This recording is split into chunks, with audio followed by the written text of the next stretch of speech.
Hörmətli izləyicilər, mən Elnur Rəsulov. Amarkes Global Broker şirkətindən hər birinizi salamlayıram. Bugün sizinlə gündəlik bazar analizini paylaşacağıq. İlk öncə dollar indeksinə nəzər salaq. Bir öncəki videomuzda da qeyd etmişdik ki, dollar indeksində əslində 23 iyun tarixində satış siqnalı formalaşmışdı. Bizim sistemimiz həmin tarixdə əslində dollar indeksində satış trendinin başladığını göstərdi. Belə ki, həmin günün birinci dəstək səviyyəsinin qırılması ilə qiymətlənmə səviyyənin altına bağlanması ilə satış siqnalı formalaşmışdı və diqqət etsəniz, həmin tarixdən etibarən artıq 1, 2, 3, 4-cü gündür ki, dollar indeksində eniş trendi davam edir. Eyni zamanda, hörmətli izləyicilər, dünən Amerikadan ümumi daxili məhsul açıqlanmış oldu iyun ayı üçün. Belə ki, ümumi daxili məhsul -0,5%, yəni iqtisadi kiçilmə olaraq açıqlanmış oldu və bu da bir mənada dollar indeksinə neqativ təsir etdi.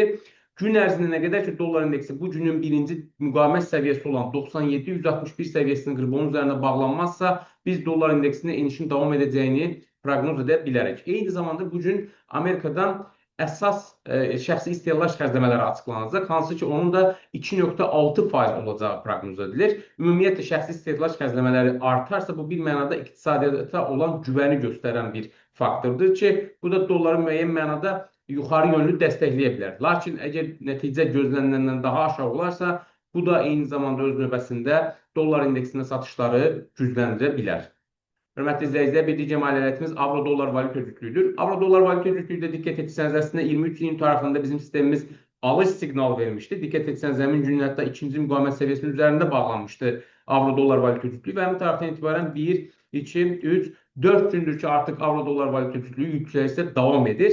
Və gün ərzində nə qədər ki, bu günün birinci dəstək səviyyəsi olan 1,16556 səviyyəsi qırılıb onun altına bağlanmazsa, biz avro-dollar valyuta cütlüyündə yüksəlişin davam edəcəyini proqnoz edə bilərik. Ümumiyyətlə, avro-dolların yüksəlişinin əsas səbəbi, hörmətli izləyicilər, dollar indeksində olan düşüşdür və federal ehtiyatların faiz dərəcəsini aşağı salacağı ilə bağlı gözləntilərdir.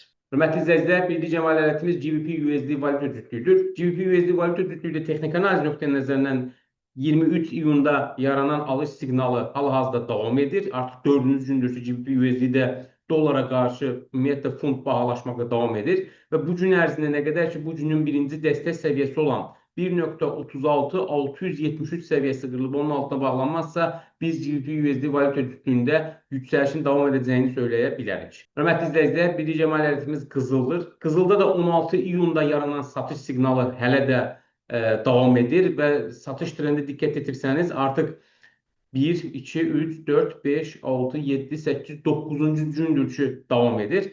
Və bu gün ərzində qızılın qiyməti bu günün birinci müqavimət səviyyəsi olan 3348 dollar səviyyəsinin qırıb onun üzərində bağlanmazsa, biz hələlik qızılda enişin davam edəcəyini proqnoz edə bilərik. Ümumiyyətlə, hörmətli izləyicilər, diqqət etirsəniz, qızıl əslində 26 iyun tarixində birinci müqavimət səviyyəsini qırmış oldu, lakin onun üzərində bağlanmadı. Əslində, bu bir mənada artıq trendin başa çatması ilə bağlı bir siqnal ola bilər.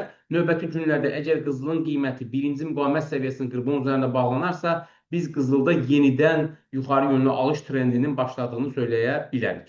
Hörmətli izləyicilər, bir digər maliyyətimiz S&P 500 indeksidir. S&P 500 indeksində diqqət etsəniz, 23 iyun tarixində yaranan alış siqnalı belə ki, həmin günün birinci müqavimət səviyyəsi qırıldı və S&P 500 indeksi həmin səviyyənin üzərində bağlanmış oldu, davam edir və artıq 1, 2, 3, 4-cü gündür ki, alış siqnalı davam edir və gün ərzində nə qədər ki, S&P 500 indeksi bu günün birinci dəstək səviyyəsi olan 6157 dollar səviyyəsini qırıb onun altına bağlanmazsa, biz S&P-də yüksəlişin davam edəcəyini proqnoz edə bilərik.